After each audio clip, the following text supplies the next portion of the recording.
Hello everybody and welcome back to this week's episode of Health Code. This week we're going to talk about one of the greatest conspiracies, lies, manipulations that you want to, or whatever you want to call it, in health and in diet, in nutrition, that gets taught to kids at such a young age. Most then carry that on through their formative years into their adult lives thinking this is how things are. And I'm of course referring to this, the eat well plate. Okay, so this is what we're shown in school. My youngest and oldest sons, who are 5 and 6, have been learning this already in school. They've been coming home and telling me about it, and I've had to try and unteach them what this says. So it just goes to show how young they start the propaganda with this particular thing. So as you can see, the breakdown of what you should be eating, what you shouldn't be eating, what you should be eating more of, what you should be eating less of. And you'll see there, puffed wheat, bran flakes, bread, all those things are in a good third of that proportion. Even things like sweets and sugars and so on that are down there in the bottom, fruits, drinks, high in fat and so on. And two things that really stick out from this. One is what they're telling you to eat more of, and the other is what they're telling you to eat less of. And to me, I have a massive issue with both of those. And the reason I have such an issue with them both is because, as far as I'm concerned, they're completely the wrong way around. And some of the things they're telling you to eat a good proportion of, a good 30% of your diet, and we'll come to exactly what that means in a second, I don't think you should be eating at all, because I don't think it's food as I would consider food. I don't think it's nourishment. I don't think it's something that's going to give your body any benefit. It's something that might stop you being hungry. But in terms of nutrient density and benefits to the body, it's actually going to do the opposite to what you want. It's going to cause stress and anxiety upon the body, upon the digestive system and the various different organs used throughout that process. Now, so what the Eat Well plate essentially says is that the diet should be broken down into 33% fruit and vegetables. Now, I don't necessarily agree with that either. At least 5 portions a day. Now, I don't think fruit and vegetables as a term is something that should be promoted. I think there's different fruits and there's different vegetables, absolutely, that have some good health benefits as far as I'm concerned. There's some that I don't think necessarily do. They're not all equal, is the point I'm making. So by saying 5 portions of fruit and vegetables a day, that doesn't actually mean anything really, because there's not a generalization of the amount of nutrients in any given fruit or vegetable. Like I remember when I was in school, you were taught that a glass of apple juice, for example, a medium glass of apple juice would count as one of your 5 a day. Well, there's so much sugar in that juice. It's probably come from a concentrate. So how much of the actual fruit is in there versus eating an apple in its whole natural fresh state, which obviously is only going to have the natural sugars that occur within the fruit, and it's going to have 100% of the nutrients within that fruit. It's not going to be watered down at all like juices. And as far as the Eat Well plate and the 5 a day is concerned, those two things are equal. They are the same. They're both considered one portion. That immediately makes you go, well, this is complete nonsense. It doesn't make any sense whatsoever, because, quality is obviously incredibly important, but their measurement doesn't factor that in whatsoever. So I would personally, of all the ones, I'd say that's the one I'd leave alone a little bit in terms of, I don't disagree entirely, but I certainly disagree in terms of the amount and also the different quality that you're taking in. The next one, and this is where the absolute madness begins. Starchy carbohydrates, 33%, so around a third of your diet. Base meals, it says, on potatoes, bread, rice, pasta, and other grains. Now, I don't believe that we should be eating these things really at all, but certainly not in the volume that you're making up such a large proportion of your diet within. If you think about ancestrally, we wouldn't have eaten these kind of things. Certainly wouldn't have eaten these kind of things. So all of a sudden, if you recollect that in the last 10 to 15 years, lots of people seem to be developing gluten allergies, for example, that were never a thing a couple of decades ago. Well, firstly, the way that things like bread and pasta and rice is being milled and created has changed, so that it's now mass produced, and obviously it's therefore lower quality. If you go down to the blue zones of Sicily and Sardinia and Italy and you eat the pasta and local bread that's there, you'll feel completely different. You don't get that horrible bloated feeling when you've eaten something high in carbs where you just want to lie down, and it's horrible. You don't get that when you go to those places, because the way that those things are made is much more how they traditionally were meant to be made. Recipes and ways of practices are passed down through generations, and you've only got to look at the health in those parts of the world to see that clearly they're doing something right. So I've got a major issue with that 33%. The big one, or one of the second big one that I have a major issue with, is protein foods, which it talks about only taking in 2 to 3 per week. For me, your diet should be based on protein and fat, and carbohydrates that you take in should come naturally in things like fruits and vegetables. I don't think we should be seeking out purely carbohydrate-based foods like starchy carbs, of pastas, of rice, of breads in particular, because everything in our body uses protein and fat. Our brain communicates through fat. There is a correlation between low cholesterol, low fat in the blood, and depression. The neuro pathways communicate using things like fat. So hence why, as people are getting older, and obviously your neuro pathways start to slow down as you get older, people are advised by alternative practitioners to have a higher fat diet. Things like coconut oil, a teaspoon of coconut oil once a day, for example, is one of those things recommended. I know that's what my dad does every single day, and he sees and feels the benefits and difference of doing that in terms of the sharpness of your brain. But we're taught that fat is something to be terrified of. Fat's going to give you a heart attack. Fat's going to clog up your arteries. And like everything, if you overdo something, of course it's going to be a negative. What could be considered healthy is something that in time, if you overdo it, is not. If you go for a 5-kilometer run 3 times a week, that's great. Well done. That's really going to have some good health benefits for you. If you're going for a 5-kilometer run 3 times a day, okay, that's probably not. That's going to wear down your joints. It's going to put too much strain and stress on your body and your bones and your muscles and so on. So it's about balance. Things that are good in a certain context, good in certain moderation. And if you're sat there eating absolutely tons of highly saturated fat, just to a point that it's insane, that's obviously not going to be good for you.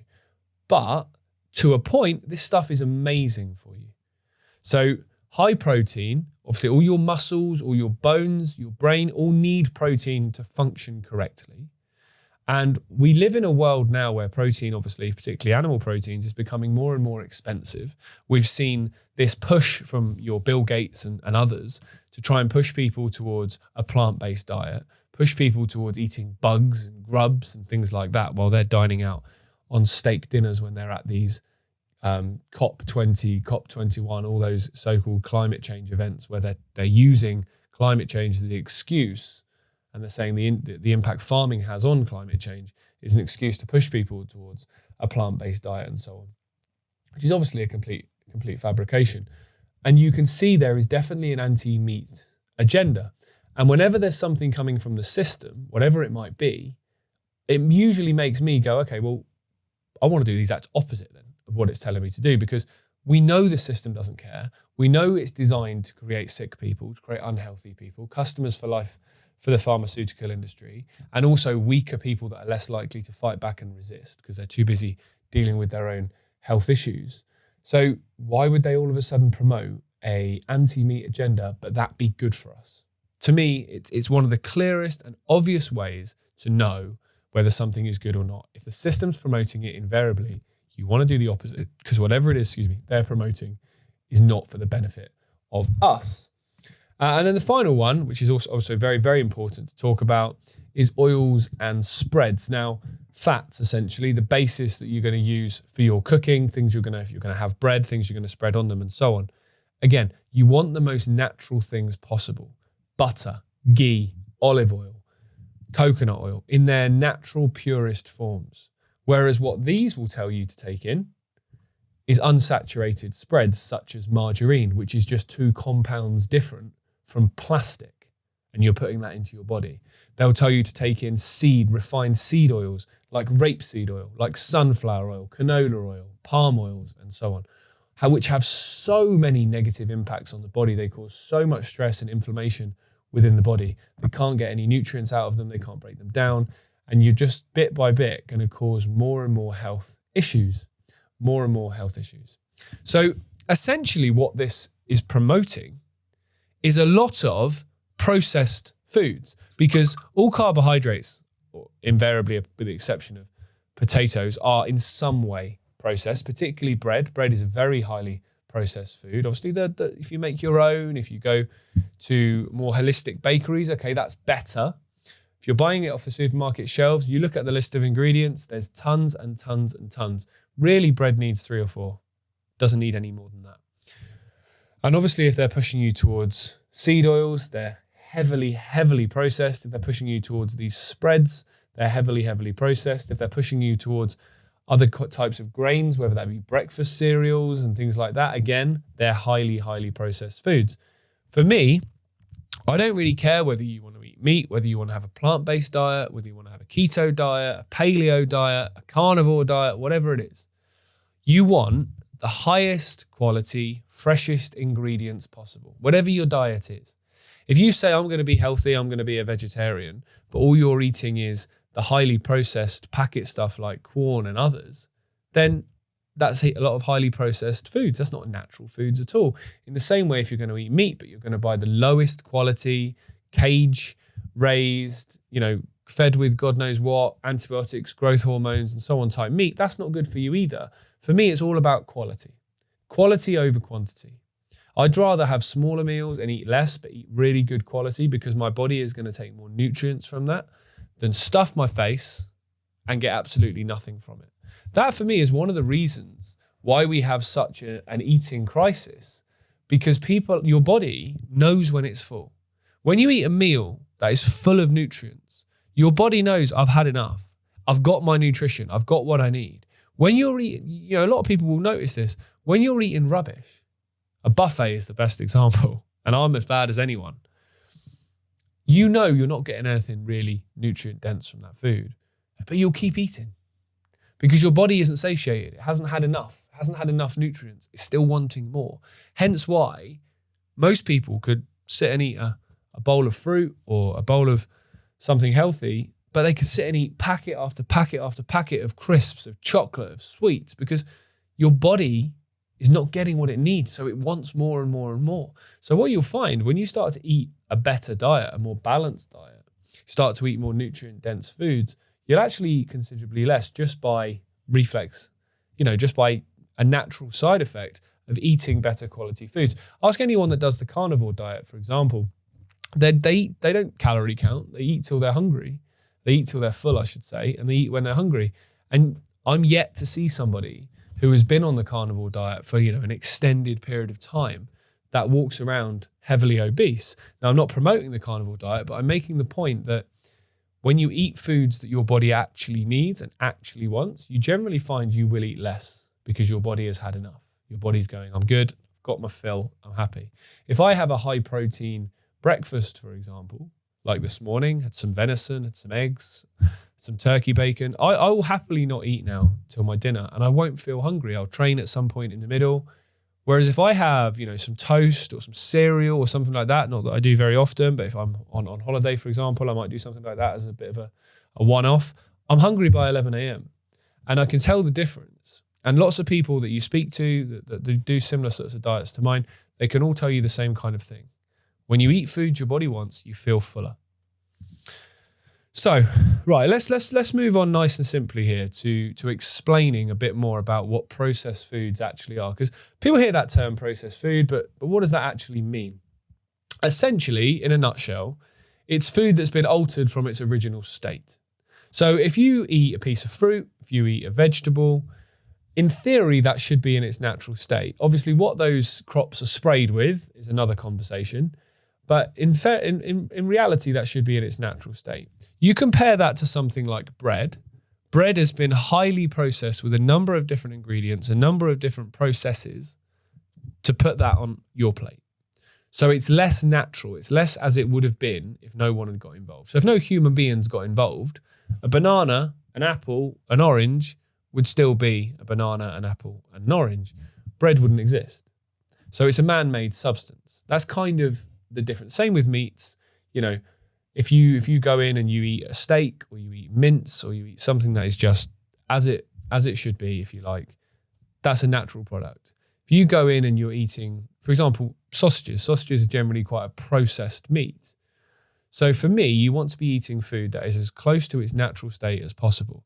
If you walk in to a supermarket and you can't immediately tell what that is or what's in it without having to read the ingredients, I'd say that's not a natural product. You walk in, you can pick up a piece of fruit, you can pick up a vegetable, you can pick up a steak, and you can see what that is.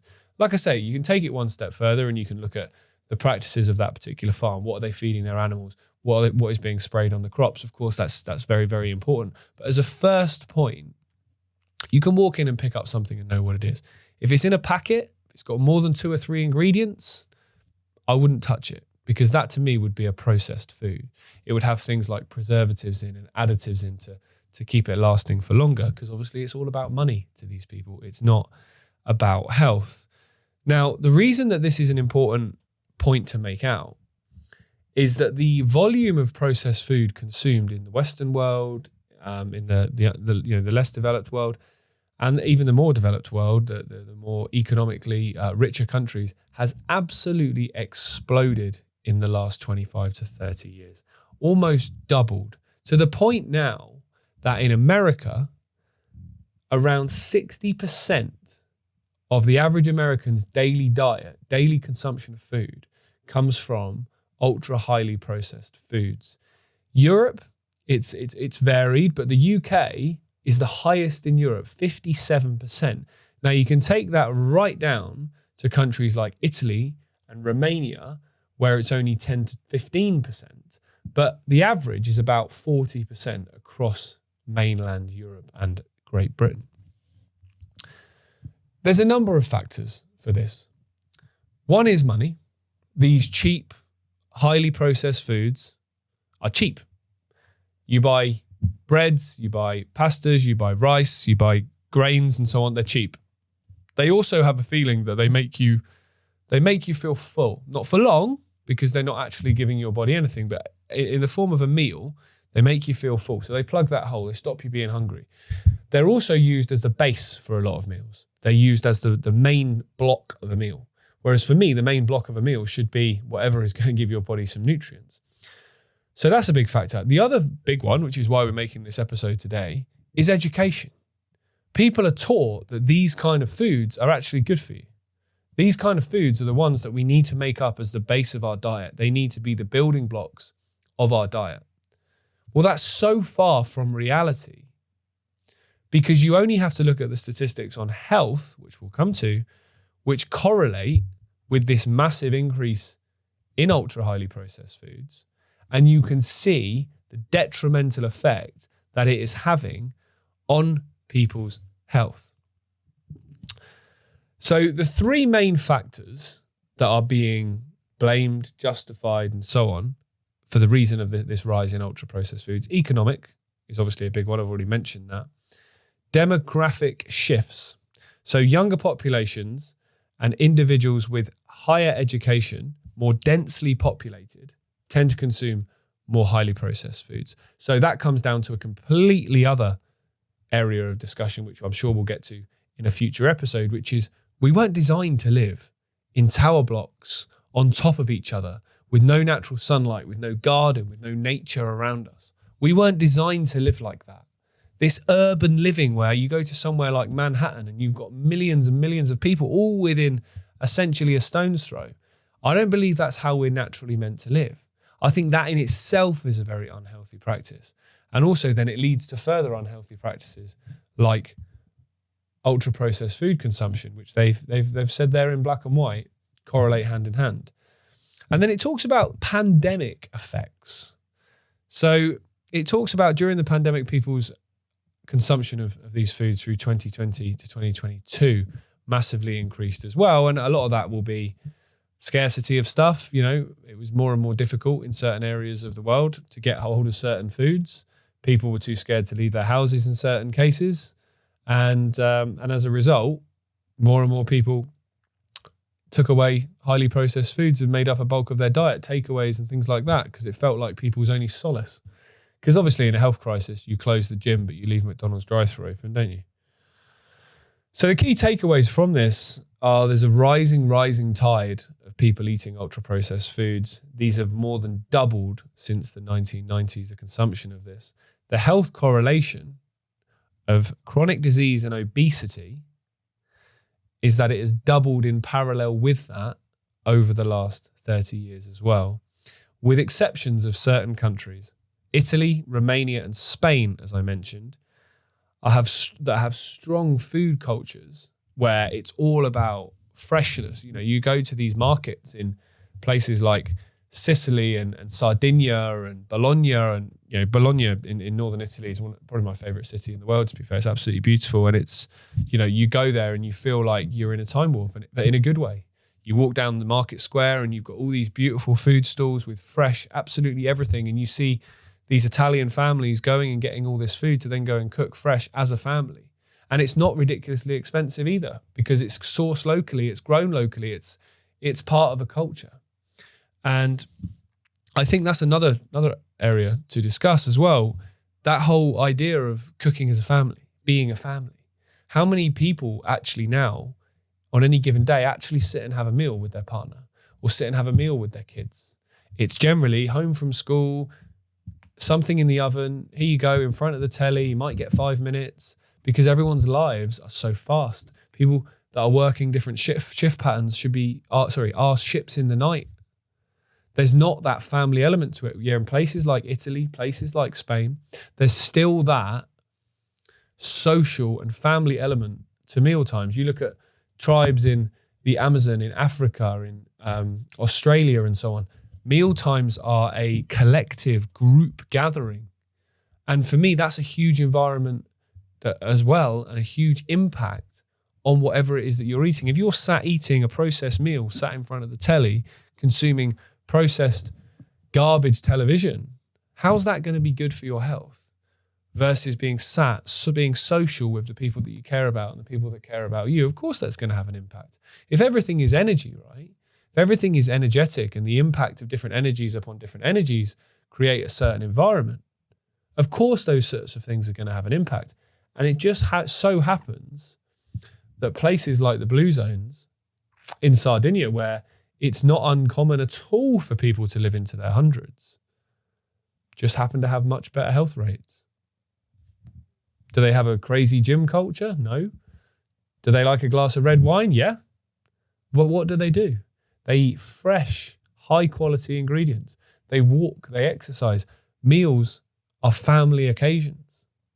And that just happens to correlate with improved health. Interesting. I've never ever seen a health secretary or the head of the CDC or anything like that, anyone in those positions, ever talk about any of the subjects I'm talking about here this morning. It's almost like they don't care, isn't it? But to bring in obesity rates and chronic disease rates, just to give you some numbers, rather than just explain the rise, global obesity rates have doubled since 1990, as I mentioned. 14% across the entire world, that is, 14% of people are now considered obese, with over 1 billion adults and children living with obesity. Particularly countries like the US and the UK have seen the largest rise, surging in what they call low and middle income countries as well. Again, that will probably be economic, as I said. Now, I remember when I was a kid, seems like forever ago now, going to America for the first time, which would have been around 2001, maybe around 2001, 2002, and seeing the size of some of the people that you saw and being taken aback and thinking, whoa, that's incredible. How does someone get that big? And it being not that uncommon, really. You do that now here in England. You go anywhere. You walk in your local village, you walk in the city, get public transport, you will see people that are not carrying a stone, carrying 5 to 10 stone in regular intervals. And obviously you go to America and what was semi-common is now everyone, it feels like. And the massive rise is obviously not natural, it's not organic, literally not organic. So in America, 47.1% were obese or overweight in 1978. Now, it's gone to 68.6%. It's risen that much. In the UK, it's risen 72% in the last 25 years. Obviously, there's lots of other countries as well. Childhood obesity is massively increased. And that's correlated with chronic diseases. In America, nearly 50% of people over the age of 18 have a form of chronic disease. They are on one or more medications, which they're meant to be on for the rest of their lives. So it's not like I'm talking about all these subjects this morning and going, look, all this is happening, but it doesn't seem to be having an impact. I don't know. I don't really know, why I'm talking about this really, because I'm just pointing something out. How can you not see it? Because this impact is undeniable. It's destroying so many people's lives. It's destroying people's families. It's destroying people's ability to work. It's destroying people's ability to just function. When you're that big, how do you do simple things like get yourself dressed? How do you climb up the stairs? How do you put your shoes on? How do you be a parent? How do you be a productive person? And, this comes down to a lot of different factors for me. And, I'm not going to sit here and have a go at everybody that's carrying some weight, because that's counterproductive. But for me, life is a series of choices. It's a series of cause and effect. It's a series of choices followed by consequences. And I think if you compare this, for example, to say the COVID period where lots of people took that vaccine because they felt manipulated or bullied or coerced into it. They made a decision or felt like a decision was made for them, and they've now taken the consequences. And a lot of people that have taken the consequences did so without knowing all the information. To me, that is entirely the government responsible, because you've not given people informed consent. You've had this vaccine, and then all of a sudden you've had these health issues that you were told would never happen and were a conspiracy theory. Whereas when it comes to weight, very few people, I would suggest, still these days eat a particular diet that's full of ultra-processed rubbish and think they're doing the right thing. Because I can tell you from my experience, if I have a couple of days where I don't eat right, I feel awful. I feel tired. I feel lethargic. I feel grumpy, actually. Don't sleep great. Find myself being shorter with my wife, with my kids. And if I'm feeling that, surely everyone else is as well. So whatever it is that you're doing isn't working for you. So therefore, you're making that decision to do that. And unfortunately, then the consequences are going to have to come along with it. Whether that be not being the most productive person, whether that be having health issues as you go along the ride, whether that be having weight issues, whether that be having body dysmorphia, whatever it might be, actions have consequences. And I think that the way I try to look at this is, if you have a Ferrari, right? Most people would look at that and go, that's the greatest gift. That's the greatest thing I'm ever going to have. I'm going to look after it. I'm going to keep it clean. I'm going to only put the best fuel in it. I'm going to drive it carefully. I'm going to enjoy it. I'm going to take care of it. I want it to last as long as possible. Well, our bodies are far more sophisticated and far more precious and far more valuable than a Ferrari, because you only get one. And your body is completely unique. Your mind, your consciousness is completely unique. So give it the respect that it deserves. And I think a lot of this comes down as well to self-respect. I think a lot of people are struggling with mental health issues. Why wouldn't you? Look at the world. Look at the propaganda that we have thrown upon us on a daily basis from so many different angles. If you look at the world that we live in and you were feeling fine and you didn't feel uneasy about it, I'd be more concerned about you, I have to say. If you're looking around going, oh, this is just mental, isn't it? That's a normal reaction to a mental world. And a lot of people, I would suggest, look at that and go, look, what's the point? What's the point in my life? What's the point in me looking after myself? It's not going to make any impact. I'm always going to be struggling for money. I'm always going to be this. I'm always going to be that. The bad guys are always going to win. But that's the attitude they want. They want you to feel demoralized. When you feel demoralized and you don't look after yourself and you put the wrong things in your body that then make you feel even worse, more demoralized. You look in the mirror, you don't like what you see. You get up in the morning, you feel tired. You go to bed, you feel shattered at the end of a day. You're short, you're grumpy, you're aching. That's how they want you. For me, this all has to start in the same place. And why I think health is so important is because when the government and the establishment is trying to push something, we need to do the opposite. And it's so clear they're trying to push ill health, as I've said at the top of the episode, along with identity politics and disconnects and all of those things they're trying to push. They're obviously trying to push ill health. They want that. They want people to be sick. They want people to be weak. They don't want people to be healthy. They don't want people to be vibrant. They want people to be happy. So as far as I'm concerned, we do the exact opposite. And I think your awakening starts, as I've said many a time on other episodes and other shows, starts with a conversation with yourself. That you're not going to be manipulated, that you're not going to be lied to, that you're not going to let other people make decisions for you. You're going to work out what's right for you and you're going to do what's best for you. And that starts by looking in the mirror and saying, you know what? I'm a unique expression of consciousness. I'm a unique expression of all that is, ever has been, and ever can be. And I'm going to treat that with the respect that deserves, which is I'm going to be the best possible version of myself. I'm going to be the best possible reflection of myself. That means I'm going to look after the people that I care about. I'm going to be a nice person. I'm going to take care of this vessel that I'm experiencing this world with. I'm going to think about the things that I consume. I'm going to think about the television, the information that I consume, the people I surround myself with. All of those things come from having some self-respect. And lots of people don't have self-respect. And I find that really, really sad, but inevitable based on the system at the moment. So we need to rip that. We need to rip that power back for ourselves.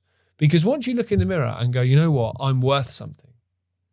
Looking after yourself and your health will very quickly come in line with that.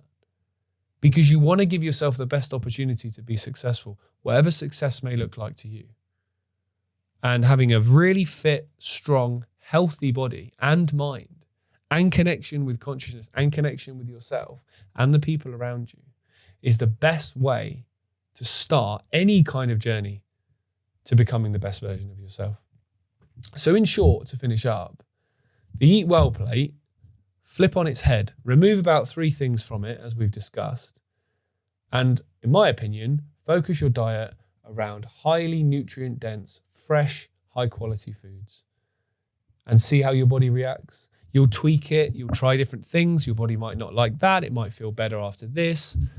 That's what I do. It's what I did. I keep a food diary. Well, I don't so much these days because I've kind of done it for long enough now. I kind of know what makes me feel good and what doesn't. But right, how did you feel after eating this? How did you feel after eating that? How did you sleep after having that as your evening meal?